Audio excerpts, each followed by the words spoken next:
Right. Hello, and welcome to the Harris Center's second Forecast NL session. I'm Rob Greenwood, Director of the Harris Center, and delighted to be here with our next session as part of our ongoing public discussion series, Forecast NL, on climate, economy, and society in Newfoundland and Labrador.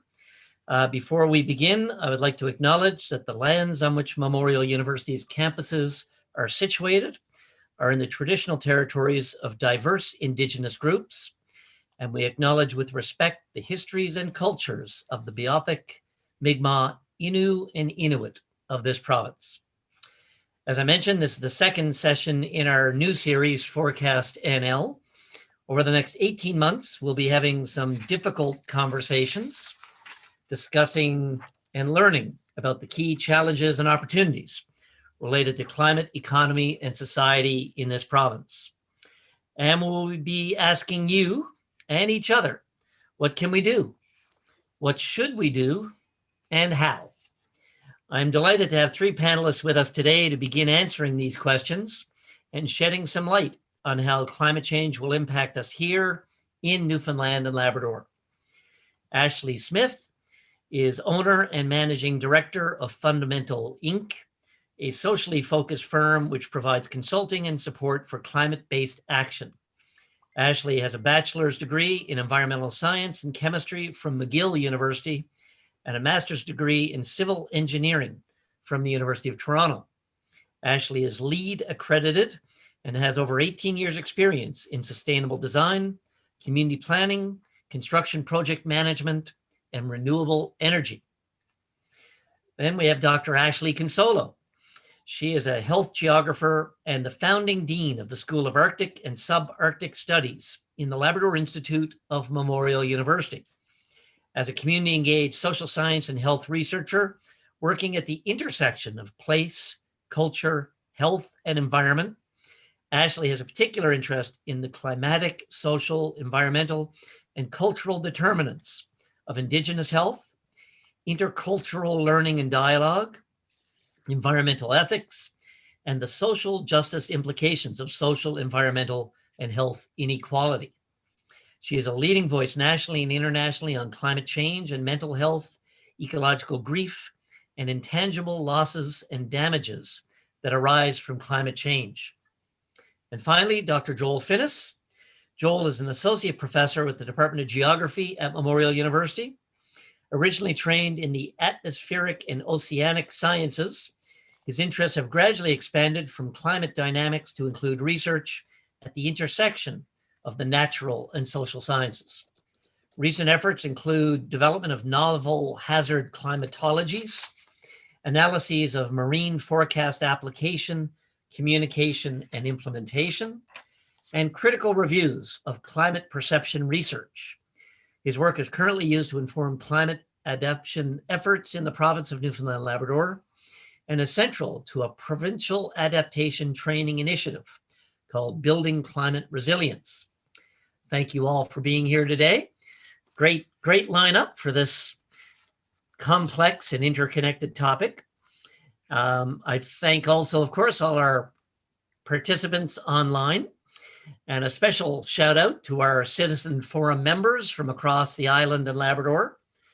We're going to start off the session with a short presentation from Joel to give us the lay of the land and the sea and the sky when it comes to some of the key environmental changes scientists are projecting for Newfoundland and Labrador. We'll follow that up with a panel discussion with Joel and Ashley C. and Ashley S. And then we'll open it up to the floor, the virtual floor, to questions from our audience. So get your questions ready and feel free to post them in the Q&A that you can click on at the bottom of your screen. Or when we get to it, you can raise your hand and John Duff, who's supporting this session, will unmute us. And if you need any help as we go along with the technology, you can email Mandy Rousel at mandy.rousel@mun.ca. And Rousel is Rowsell. We'll be posting the recording of the session online afterward. So even if you're not watching live, you can still pose questions for further discussion in the online forum, which will be an ongoing feature with ForecastNL. And Kathy and Manny are monitoring that for our panelists, and we'll be checking in so we can continue the discussion in the coming weeks. Joel and Ashley have agreed that they will be willing to engage in Q&A discussion over the next few weeks. So by all means, keep the discussion going. Now it's my pleasure to turn it over to Joel for the opening presentation. All right, let's start this then. So yeah, I was asked to give just a very high level discussion of what we might expect in terms of climate impacts for Newfoundland and Labrador. But maybe I should start with a background statement. First of all, we do know that climate has been changing rapidly for the last few decades, and that continues a trend that's been going on for 100 plus years or so. And the only plausible explanation that we currently have is that this is due to us. It's due to our activity, specifically our use of fossil fuels such as oil, coal, gas, etc. We burn that stuff. When we use it, it changes the composition of our atmosphere. That then shifts our climate. So then it comes back to this original question, right? If this is happening, what does this mean for Newfoundland and Labrador? Well, of course, the first thing that people focused on with climate change were impacts on temperatures. And so this plot is trying to give you a sense of what kind of temperatures we might expect to see. We've got different panels here for 4 different seasons: December, January, February, or winter. We've got March, April, May for spring, June, July, August for summer, September, October, November for winter. And of course, we're showing both the island of Newfoundland and the region of Labrador. The key message here then is that we do end up expecting to see increases in temperature on the order of something like 4 degrees in some locations in some seasons, all the way up to something on the order of 12 to 13 for parts of Labrador, particularly in the winter and the further north we go. So the key take-home message there then is that it's going to get warmer everywhere in every season, but the biggest changes are going to happen in Labrador during the winter. What does it feel like? Well, by the time we get to 2050, Corner Brook's winter temperatures should look pretty close to the temperatures we get in St. John's for winter today. If we push out to 2100, Nain starts to look like the kinds of temperatures we expect in St. John's. So maybe we could consider it the St. John'sification of our winters, which is a dramatic shift for a lot of the island, right?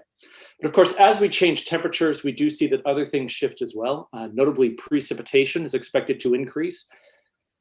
And this then is showing something similar. We've got changes in average daily precipitation. We go from relatively small shifts, say, for example, in fall for the Avalon Peninsula, up to much larger shifts on the order of an additional 2 to 3, maybe 4 very heavy precipitation days when we take a look at, say, the south coast of the island.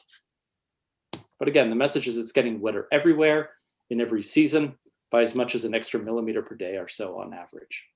But that's perhaps less interesting than what happens to extreme precipitation events. So the kinds of storms that people would design, say, a stormwater management system, or say a culvert or a bridge to withstand. So engineers will then take a look at what they call design storms. Maybe a good example is a storm that would last 24 hours and have a expected frequency of, say, 1 in 100 years. Or a probability of occurring that would be equal to 1 over 100 for any given year.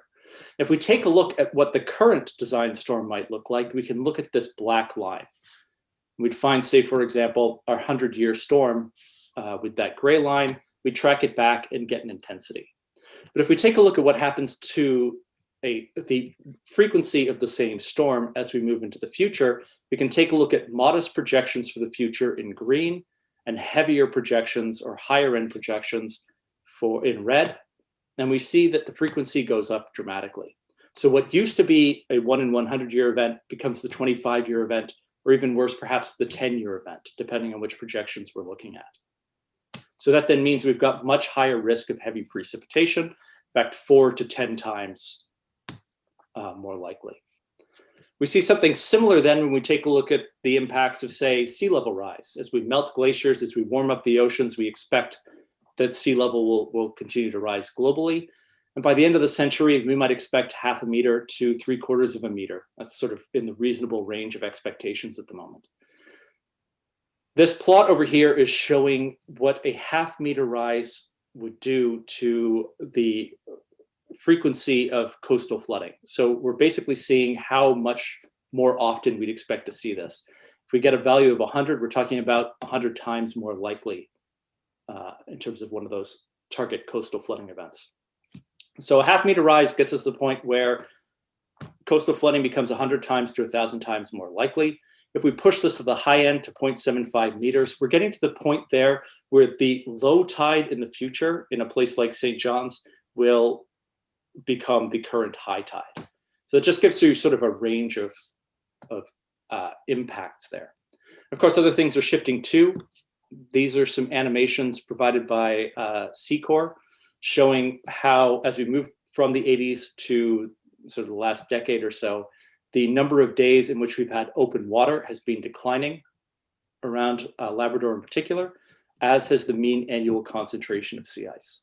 So our landscapes are changing, our oceans are changing, the ways we can use the environments are consequently changing as well. But look, there's all kinds of other things that'll shift as well. This is really just a quick sampling. All kinds of other weather events will be impacted. We'll see changes in our freeze-thaw cycles, the types of precipitations we're seeing, maybe even winds. All that's going to have impacts on ecology. We'll see shifts in where animals are able to survive, where fish are found, where plants are present, and even insect pests, etc. And of course, that's, again, just a sampling. There's all kinds of other potential surprises we could bump into. So you might ask what all this means for us. Well, I think personally, that's going to depend a lot on where you are, how you live, what you value, etc. I'm a little bit more interested in what this means to us collectively. It means if we're going to tackle this problem, we have to do a lot of rethinking, a lot of rebuilding, and a lot of redesigning. And that means our infrastructure, our cities, our lifestyles, et cetera, as we prepare to adapt to climate change impacts that are at this point inevitable, and as we work to reduce our fossil fuel consumption to make sure that the total impacts into the future are maybe reduced a little bit. So with that, I think we can move on to the broader discussion. Thanks. Super. Thank you very much, Joel. That was a great brief overview and lots to fuel further discussion. I want to now turn it over to our other two panelists first, starting with Dr. Consolo. Ashley, you've been studying the impacts of climate change for years now and have been working and living in Labrador for a decade or more. What are you seeing there in terms of the impacts of climate change from your perspective? Yeah, thanks, Rob, and thanks, Joel, for that great overview. I think you presented some really excellent, clear, but also very sobering and very urgent statistics and facts, and especially when we're looking at Labrador. I think it was very clear from what you presented that Labrador is already changing and has already changed and is projected to experience some very serious and quite alarming for people who live here changes by 2100. And I think one of the things that's really important for us to think about in this province is we're so geographically different in where we live that often people forget that Labrador has already been on the front lines of climate change for quite some time. So people here have been adapting.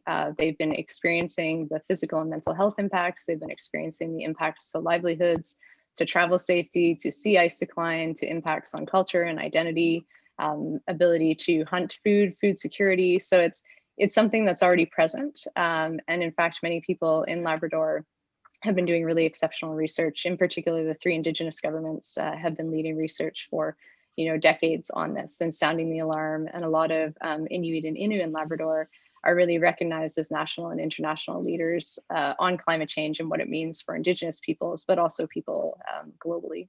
So I think this is something, it's real, it's present, but when we look at what's projected, we're only at the beginning of the serious impacts in Labrador. I think in particular, Joel, when you mentioned that Nain could look like St. John's, I think that causes anyone who lives in Labrador severe concern and anxiety. Because for people here, the cold, the winter, it's the best season. We're in March right now and it's glorious, and being able to travel on the sea ice and the days are getting longer. For people being able to, go to cabins, visit communities, hunt, trap, everything that they love about who they are, and a lot of people talk about Inuit being people of the sea ice. And if there's no more sea ice, what does that mean for identity? And so as people living in Newfoundland and Labrador, we need to remember that it's already here. It's a present threat, and it's very much a future threat and concern. Thanks, Ashley. Ashley Smith, you bring a slightly different perspective to the panel as an engineer and a business owner. What do you see as the biggest impacts of climate change in our province? Thank you, Rob. I echo Dr. Consuelo's and Joel's comments with this. We are at a point in time where things are definitely changing, and we need to kind of sit up and pay attention, and that the impacts are really going to be different depending on where you are. From my perspective as like an industry person, a lot of what I do is take Dr. Consolo's and Dr. Finnis's research and information, and then I use that to support decision making on how to adjust infrastructure, on how to support communities making decisions about public health, on what kind of impacts that has for food security and energy security and energy poverty and the social justice aspects of that. And so I'm not sure, we talked about this the other day. I'm not sure if it's just a facet of my personality, but I tend not to be a doom and gloom kind of person. I think it's there and it warrants attention. My focus is often more on the, like, well, what can I do then? And so I said on the CBC interview that we had this morning that, like, we're at an intersection and it looks more like Rollins Cross than a T-junction, and that we might go around that a few times and we might take a few wrong directions and we might have a few moments in the middle where we go, oh, like, that's not ideal. But that ultimately, if you keep trying, you keep working with good information, you'll find your way. I don't know anyone who's ever been permanently stuck in Rollins Cross. I myself have been stuck there a couple of times, but so that's the opportunity. I mean, I've had really great successes and collaborations with municipalities working on climate action plans and instituting projects around renewable energy, around community composting, around putting in, like, solar light standards and doing energy efficiency measures, and doing watershed modeling as the foundation for an eco-asset management plan. So we've gotten some really good traction and been really fortunate to have such great partners with the municipalities and partners with organizations like FCM, the Federation for Canadian Municipalities, and CMHC, the Canadian Mortgage and Housing Corporation, and for funding these projects. So I can see a way forward. There's definitely an urgency that we need to address, but that I think it is impractical to let the urgency paralyze us. You just sort of have to acknowledge that, yes, it's urgent, and you have a right to be angry if you're a young person, and you can acknowledge all of those things, and then just kind of put them here and go, okay, like, do a thing. Let's do a thing. And so that's where I come in. Super. Thank you, Ashley. So Joel, you've been looking at this stuff for 20 years, studying and worrying about the impacts and what the trends are. And as Ashley says, we don't want to dwell on the doom and gloom, but we need to acknowledge it. We need to be, in our conversation, before the session, we need ruthless honesty in facing the real issues. So what keeps you up at night when you think about the impacts in Newfoundland and Labrador, but also what gives you hope?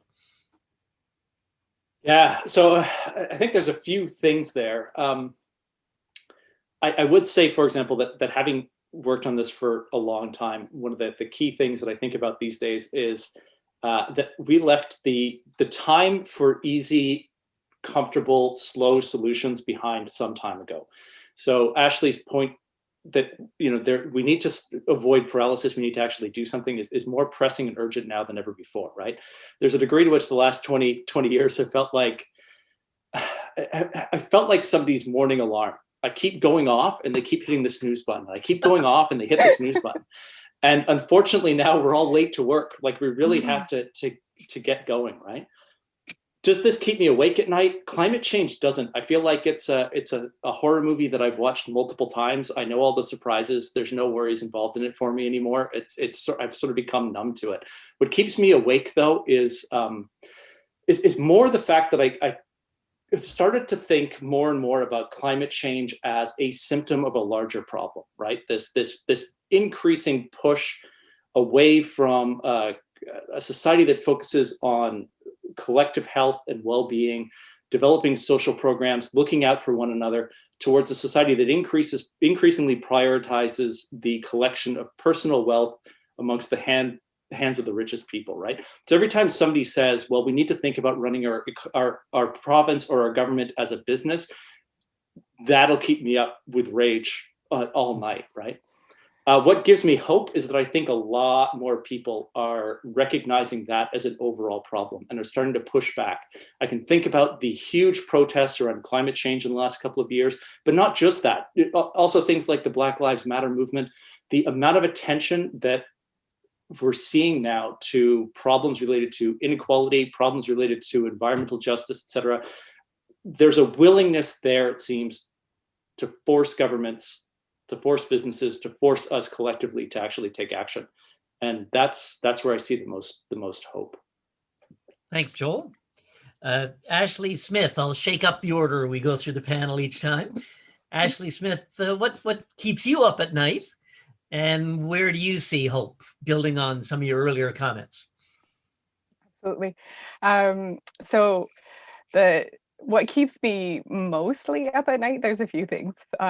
Occasionally my children, but it all sort of centers around that. So I'm most concerned at this point about food security, like for Newfoundland and Labrador. I mean, just because that's closest to home, but globally, because there is going to be such a significant shift in like what will grow where and what the pests are and what the ecosystem looks like.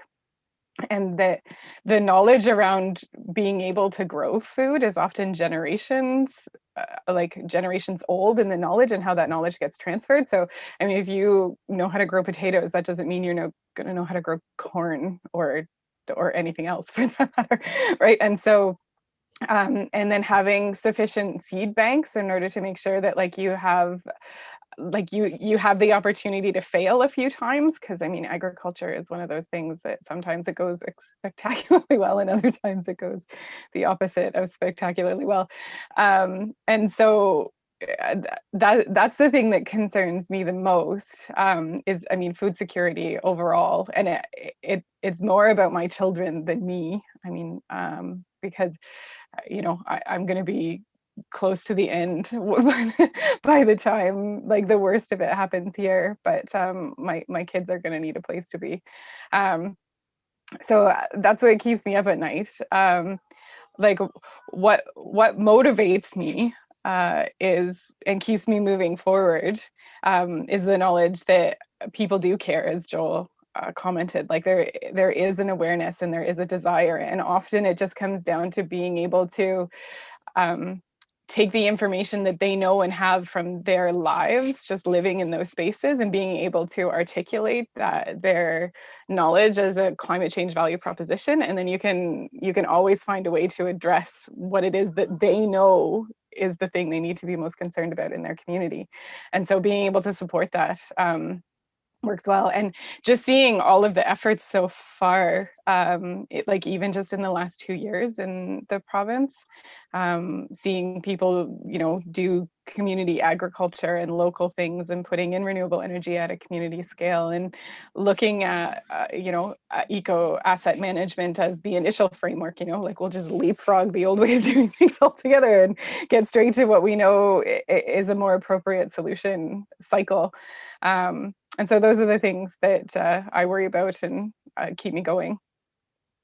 Great. Thanks, Ashley. I love the comments you make about food security. And I attended a workshop in Northwest River, I'd say a decade ago.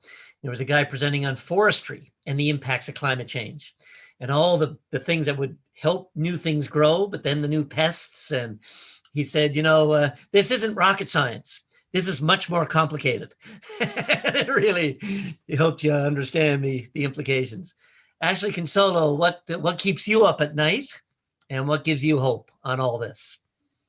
Well, my whole research looks at people's grief and loss and anxiety. So that keeps me up at night. I think that we are in an era of loss and damage now, and we need to understand what that means. I think in previous decades, when alarms were being sounded, Joel was saying we were putting the snooze on, we had more of an opportunity for mitigation and adaptation that would have made some significant changes to reduce this loss that we're facing. I think now we've passed that. So we are going to lose a tremendous amount of things. And even if we adapt and mitigate and do the best that we can, we're in a process now of loss, and we have to accept that. And that's what keeps me up at night. I think that there are so many people already globally at the front lines who have lost, who have been injured, who are suffering, who are concerned, and what that means, and how we are in many ways radically incapable as a species of understanding what this means. And I think if we think about the possible surprises, those keep me up at night, because we don't know, and we don't know what the ramifications are going to be. But at the same time, what we're seeing is, you only grieve and you only feel sad or angry about things that you love. If you didn't care, there wouldn't be that sort of emotional response. So that actually is one of the things that gives me this kind of like gritty, dark hope. The fact that people feel pain and are suffering is something that I feel very hopeful about, because more and more people are starting to use that grief, that anger, that anxiety to act and to get involved and to question and to make policy changes and to make different decisions and pressure governments and really look at the underlying framework of what climate change is a symptom of and challenge that. So you see the protests, you see policy changes. But I have a funny thing about hope, because I think hope is what got us into this situation, because hope is what allows you to press the snooze button. Because 40, 50, 60 years ago, we knew what was happening, but hope that we would find a technological solution or people would change allowed us to sort of push it down the road to this point. So I like the grittier hope where people have gone through something and come out the other end, where you've been kind of forged by the fire of grief or pain or trauma, and you come out and you're still hopeful and you're still pushing forward, because that's an earned hope. It's not a, I 5 more minutes. It's your eyes are open, you've experienced it, and you're willing to fight for what you love and what you're connected to. So those are the pieces that both simultaneously keep me up at night and give me hope, because for me, they're kind of one and the same. Maybe back to the ruthless honesty thing. We got to really face what is in front of us. So we're going to turn to our audience shortly. I'm going to ask one more question to the panelists, and I've seen some questions through the Q&A coming in there. So we'll start with Ashley Smith maybe this time, because there are, and it's come up already, so many ways that individuals, communities, municipalities, governments at all levels, industry can act.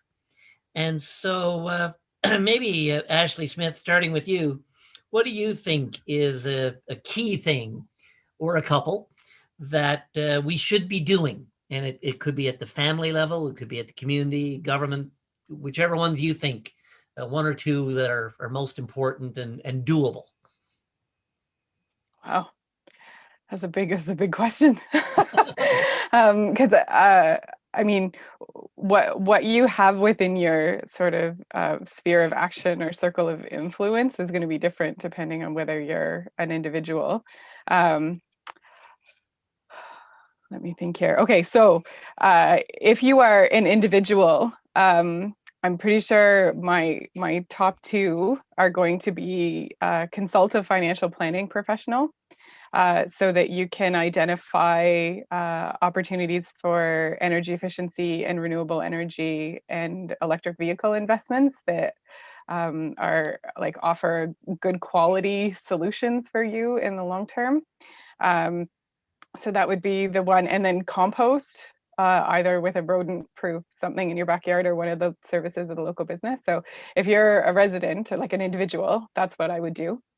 If you are a municipality, I would suggest you want to be immediately looking at your emissions, doing an inventory, and starting to look at like engage with your community so that you understand and can incorporate the local knowledge around climate vulnerabilities into adaptation strategies that are more based in like low impact design type infrastructure solutions, and will sort of buffer some of the impacts that are going to happen.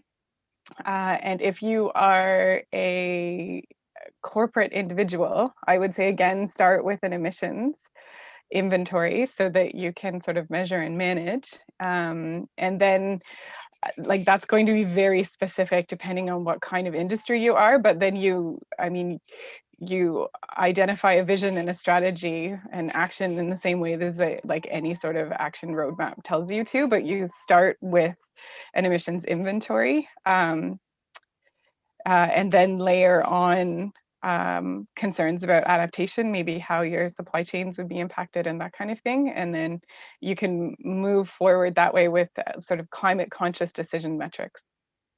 If that, I don't know. I think I answered everything you asked me to. Yeah, you did. That was great.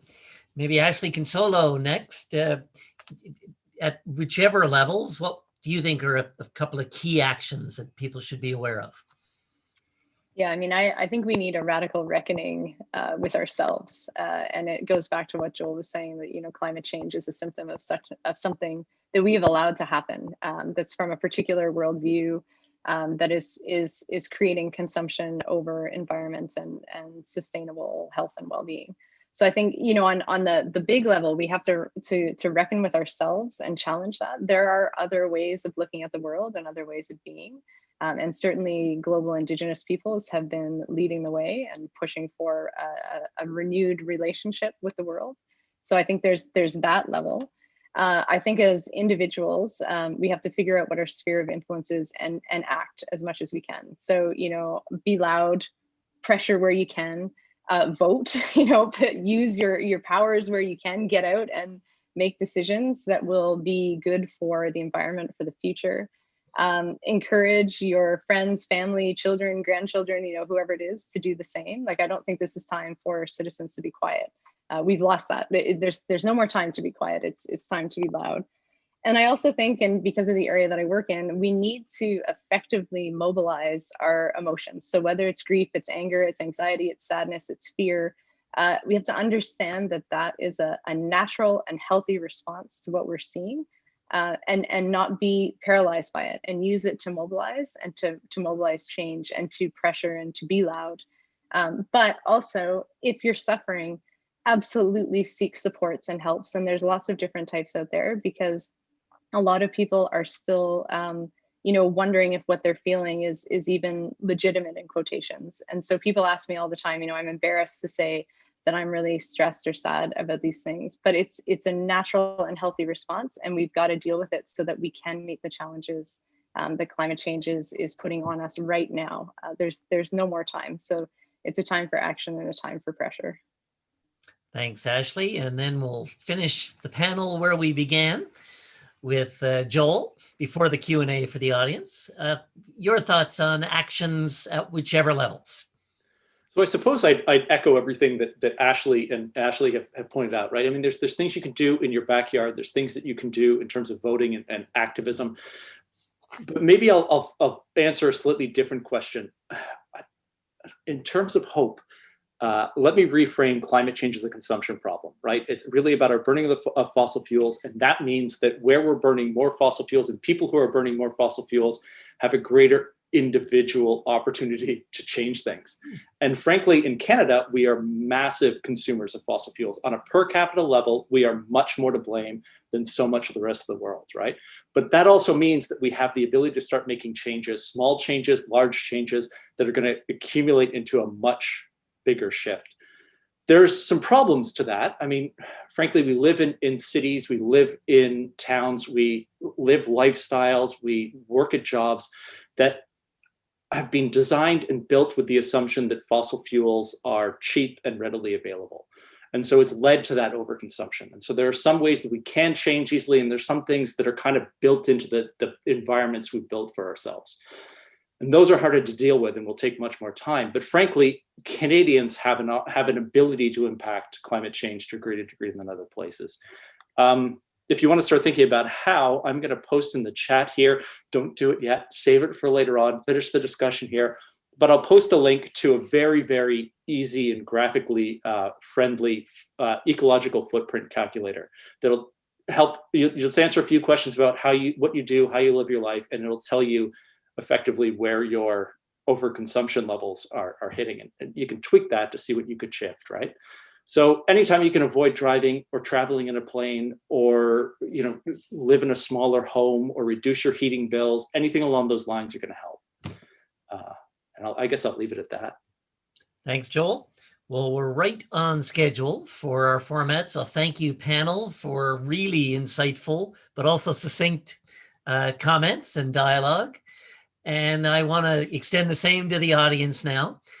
You can go on, as I've seen a whole bunch of people going, to the Q&A hand up button.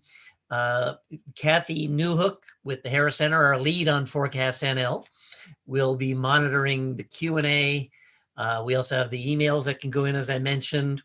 And you can also, we can unmute you and you can ask your question, and John Duff will help with that. So I'll look to Kathy and John to help direct the traffic in that regard.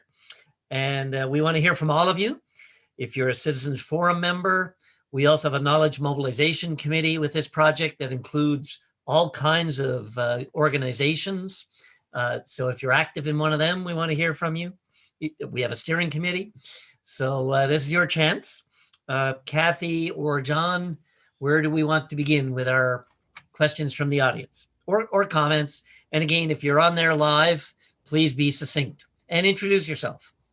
We had a few questions come on really early, so I wanted to get to some of those, and then I think we should maybe alternate, do one submitted question, one hand raised, so we can change it up. So I'm just going to pick from a few of the early questions, and this one comes in from an anonymous attendee. So for an effective transition to environmentally sustainable future, I think we need to adopt appropriate, decisive policies and strategies in macro and meso level. I'm just wondering to what extent our policies in Newfoundland and Labrador at the provincial level are set for such a transformative change. There's a thoughtful question. Maybe I'll go Ashley Consolo. You want to go first on that one? Okay, well, what I will say is I don't think there are any policies in any province in Canada that are good enough at this stage. And that's none of us are being radical enough. And based particularly because of what we've been talking about in this panel, we are such large consumers. And I think the very fact that we have ForecastNL, which is grappling with our province's heavy reliance on oil and gas, the economic piece that's connected to it, and the climate change projections, indicates that there's a clear need that we are not doing enough in this province, but we're not alone in that. So, I think we have to both recognize it, but then not shame ourselves as the province to say, well, it's not enough, it's not enough. Nobody is doing enough. So with that knowledge, I think it's about moving forward clearly to develop those things, to create those broader policies. But really, I think Ashley Smith is the one who works directly in this area, and will have a lot more insights than I do on this one. Great handoff there, Ashley. Ashley Smith, want to weigh in on this one? Thank you, Ashley. I think you might have more faith in me than is deserved. I mean, I've talked about this a little before. I recognize and agree with Ashley C. That, like, at a policy level, I don't think that we're kind of where we need to be. I am not a policy individual. I am get it done kind of girl. And so if I have identified that there's a way to do something, I just find a way. I go around, I climb over, I climb under, I get money, I convince people, I advocate, I do lots of things. And so I don't know that I'm the right person to answer that question in a very fulsome or comprehensive way. What I can say is that, like, I think that if you have an enabling policy environment, it definitely helps. And that there are some things right now that kind of hinder, but that the context is so tied to many other things that it's the Rollins Cross kind of conundrum again, where, you know, it's going to take a while maybe to figure that out. So, but in the meantime, whether a policy is where you think it should be or isn't, there's still clearly and demonstrably lots of things that we can do. Is that Thanks. an answer? No, that was great. And also, one of the key elements of ForecastNL, we're going to be doing sessions for a year and a half. We'll have a final conference after that. But also, the online platform is going to be a place for discussion, for posting evidence and links to other material. And we also want ideas for future sessions. So we will have sessions on public policy explicitly. But Joel, before we move to the next question, did you want to weigh in on this one? So I think we've had a bit of a discussion about this in the past. I don't understand how to get people to do things. I'm not great with policy, right? That's not the area I was trained in, et cetera. But I agree that I don't feel that any government is taking this seriously enough, or at least they say with their words they do, but in terms of the actions that I'm seeing so far, nobody is. There are some places in Europe that have grappled with this much more aggressively. They've tried to really crank down their ecological footprints very aggressively. We're still behind that, and I think there's still a case to be made that that's not going far enough. So yeah, I don't know. I'm not sure what the right answers are, but again, that's far from my area of expertise, managing people. Thanks, Joel. Kathy and John, who do we have up next? I think Stan Oliver has raised his hand, and he might have been the first out of the gate on that front. So I think John can unmute Stan. I see his name up in a corner of the screen with a mute. So once that disappears, Stan, you can, well, we know you're a member of the Citizens Forum, and you can make your comment or question.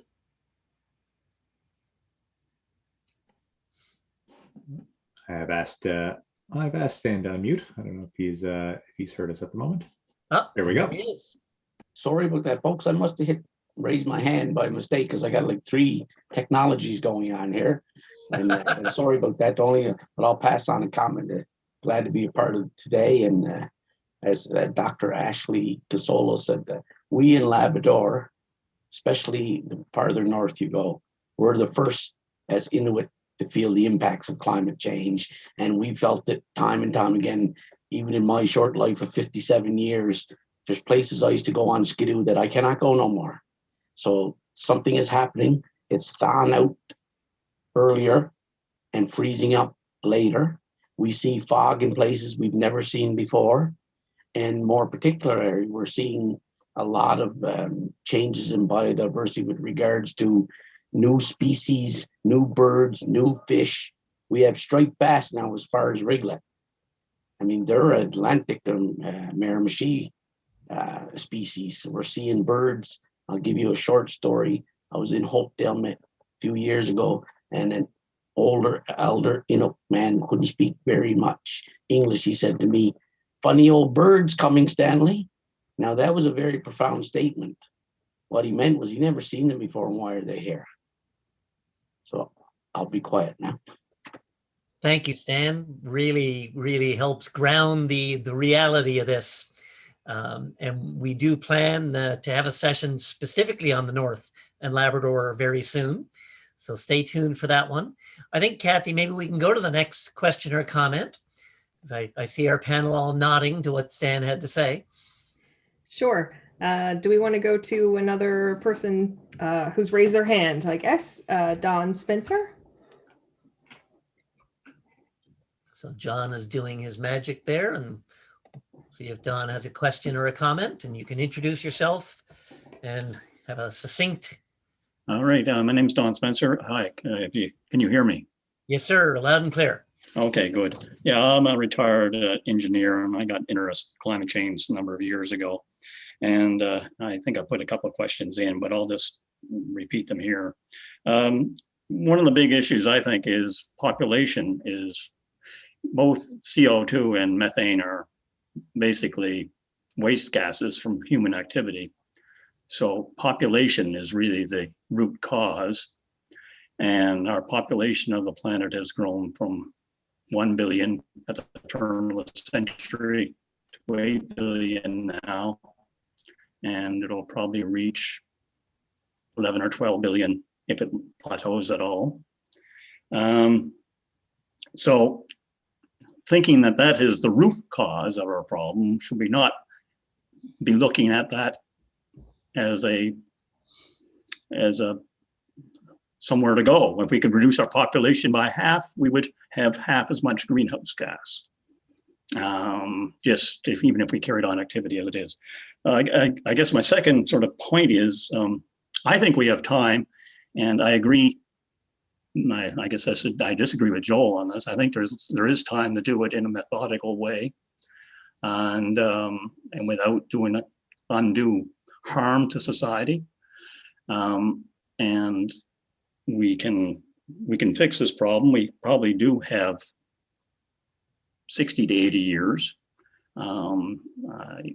Methane is a different situation. That's agricultural. And CO2 is obviously industrial. So there are two different problems. They're related, but they're two different problems. And I guess my last point. Yep.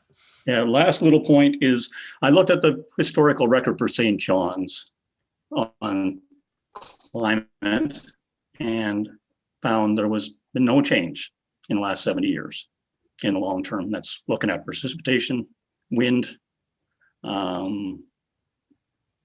temperature. Our record has basically been flat. I mean, we get huge variations in those from year to year, but flat for the last 70 years. And that data is just freely available online. You can look it up. Environment Canada publishes it. So I'm just thinking, I hear the young people say, getting upset, and rightly so, because everybody's telling them that there's a disaster here. And I just don't think there's a disaster. I think it's something that should be addressed, but there is time to do it in a nice, methodical way rather than getting everybody worked up about it. Well, Don, I'm really glad you came on with that question and those observations. Just on the demographics one, which is an area I do a lot of work, it is the case that fertility rates are dropping around the world. And there are many countries now where there's more deaths than births. The UN has said the projected peak population for the planet, but I don't have a clue how that relates to climate change in a direct way. So I'll ask Joel if he wants to address that one, and then some of your other points first, and then I'll see if Ashley and Ashley want to weigh in. Thanks a million, Don. So I think there's a couple of questions in there. I'll start by addressing the data for St. John's and for Newfoundland as a whole. Look, if we take a look globally, there are undeniable trends. When we take a look at any particular region, Newfoundland included, we're going to get that signal of overall global climate change embedded within a lot of local variability. Stuff that's happening here that is local, that is regional, that is transient, that can often obscure that stuff. And Newfoundland has a very interesting susceptibility to key atmospheric oceanic variability modes like the North Atlantic Oscillation, the Atlantic Multidecadal Oscillation, which can really hide that signal. When we correct for those factors, we start to see that the global climate change signal emerges very clearly for Newfoundland as well over the last 50, 60 years. So yes, the fact that we're not seeing dramatic shifts here yet is not an indication that this isn't an issue. It's just an indication that we live in a place that is particularly susceptible to a lot of background variability. In terms of climate change as a problem of demographics, I think there's some real risks with framing it that way. Yes, as human population goes up, consumption of fossil fuels goes up. But if I take a look at where population is growing right now, the average consumption rate in those countries, the developing world, et cetera, the consumption rates are much, much smaller. they're living a much more sustainable lifestyle. And those are countries that haven't benefited from past consumption of fossil fuels to the degree that, say, the US, Canada, Western Europe have. So what's happened here is that we've reframed the problem from overconsumption, and particularly excessive overconsumption among people like ourselves, and said, no, the problem, it's sub-Saharan Africa, it's India, it's China. And that's a really dangerous framing. So I tend to push back on that. This is a demographics issue kind of framing. In terms of how long we have, unfortunately, the latest information, and this was the nature of a report that came out a couple of years ago saying, look, we have to get our act together by 2035. Otherwise, we are going to get to a point where our understanding of feedback effects, of runaway methane emissions from defrosting soils could lead to effectively climate change that is no longer in our control, right? It's no longer just us, but it's the rest of the natural environment that starts feeding back, creating additional climate change drivers, which we wouldn't be able to rein in nearly so much. So the idea here is we've got to get it under control now, because otherwise it's just a slow train that's going to keep on picking up steam and leave us with the worst expected outcomes and impacts. Thanks, Joel. And again, Don and others, go to the online forum afterwards, and we'll have lots of opportunity to engage and provide other evidence. Ashley, don't feel obliged to weigh in on this one, but if you do, speak up now. Yeah, I wouldn't mind responding. I think, I think these are really important things. And I think that what it obscures is where the causes of climate change are coming from. And you hear the demographic one a lot, and it is something I find highly concerning as well, because if you really look at what's going on with the demographics, like Joel explained, it becomes the affluent blaming people who are not as affluent and who have less power and who are more marginalized globally. So rather than the affluent taking responsibility, having their own reckoning and making the changes needed, it's projecting blame rather than sort of taking that responsibility. And so if we look at climate change from a social justice issue, often the people who are most at risk, who are already experiencing the front lines, who are already experiencing massive changes, health impacts, death, loss, injury, damage, are also the people who have contributed the least to global climate emissions. And if we start blaming those same individuals, we're putting a false feedback loop on people, and it's obscuring that we are not looking at global power structures. We're not looking at corporate power structures, and instead we're trying to blame people who don't have that same level of power. Thanks, Ashley. Ashley Smith, want to weigh in on this one? I agree with everything that Joel and Ashley are saying. I sort of take it back to the ironical cartoon that says, like, what if it's a big hoax and we create a better world for nothing? So all in all, I think, in what we're aiming for more resiliency, we're aiming for better efficiency, we're aiming to acknowledge like our contribution and what we as individuals and communities and enterprise want to say as our statement towards a livable world. And so it's really important to have discussions, but I think the outcome would be better regardless. And so yeah, that's it. Thank you all. And again, lots of opportunity for more dialogue amongst all the participants online.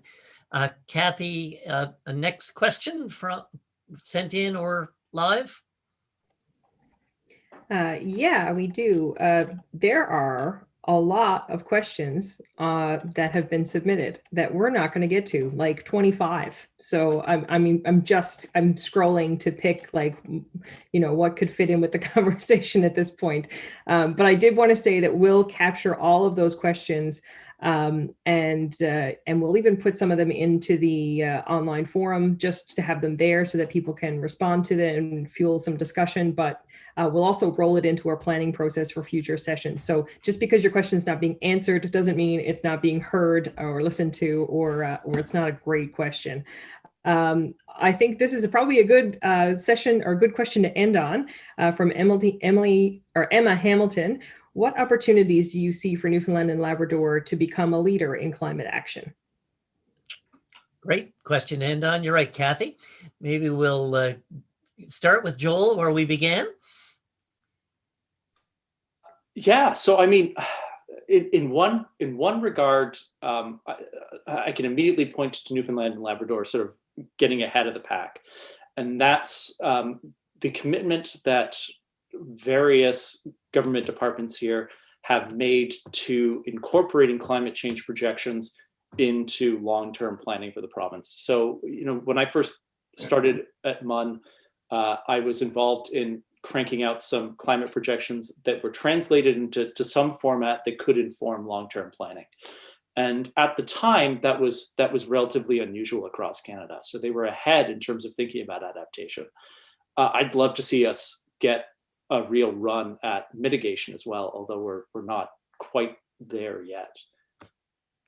Thanks, Joel. Ashley Consolo. Yeah, I think our province has a number of things that we can do, but I'm going to stay at the higher level because that's kind of the pieces that I work in.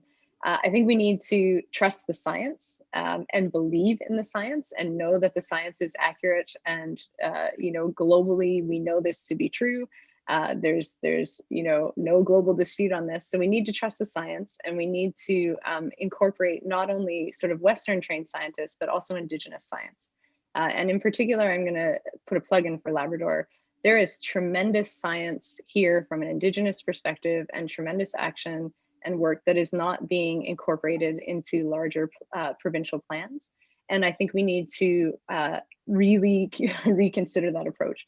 I think the Indigenous peoples here are global leaders, they're circumpolar leaders, and can also be provincial leaders. And that needs to come with the understanding that Labrador, as part of the province, is one of the fastest warming places anywhere in Canada and anywhere in the north. So, I think there's those two pieces: trust the science in all its forms, so Indigenous and Western, have evidence-based decision making, and act rapidly. There is no more time. We did actually lose our windows, so that 2035 is coming up quick, and we need action now. Thanks, Ashley. Ashley Smith, last word for the panel until we switch everything to online for everybody in the coming days. Thank you. I'm more of a collaborative person than a competitive person. I think being first is only important if you're an inventor or a professional athlete.